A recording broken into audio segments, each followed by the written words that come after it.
Another day, another basketball stories na naman ang pagkikwentuhan natin. At ngayon nga, maswerte nga daw ngayon ang Los Angeles Lakers at ang balitang trade sa pagitan ng Golden State Warriors at Milwaukee Bucks.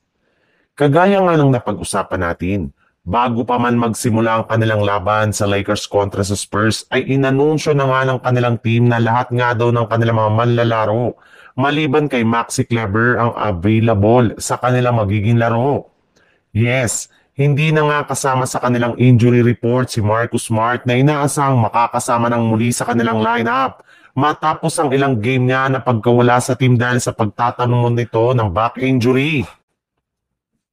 Maliban rin nga dyan, inanunsyo na rin naman nga po ngayong araw na kakalabanin ng Lakers bukas ang Spurs ng walang Victor Wembanyama na kasalukuyang nagre-recover pa rin mula sa kanyang strained right calf na siyang naging rason ng hindi niya paglalaro sa kanilang mga nakalipas na laban. Kaya isang napakalaking oportunidad nga ito ng Lakers para madumina ang Spurs. Lalo pat simula nga nang mawala si Wemby ay nag-struggle na nga ito pagdating sa opensa at depensa. Sa ibang balita naman, sa ipinakitang performance pa lang nga ng Golden State Warriors ay mukhang wala na nga talaga silang pag-asa na maging competitive sa Western Conference. Kahit man nga andyan sina Stephen Curry at Jimmy Butler, ay hirap na hirap pa rin nga sila na makakuha ng panalo sa kanilang mga laro. Kaya malinaw na nga na kailangan na talaga ng Warriors na gumawa ng trade as soon as possible.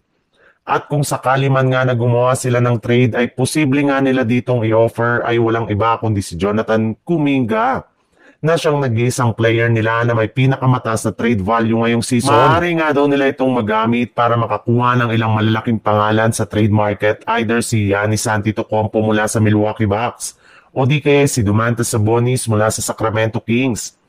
Alam naman nga po ninyo na matagal na ngang gustong umalis ni Kuminga sa Warriors at eto na nga ang pagkakataon niya na lumipat sa ibang kupunan at magkaroon ng oportunidad na maipakita ang kanyang tunay na laro.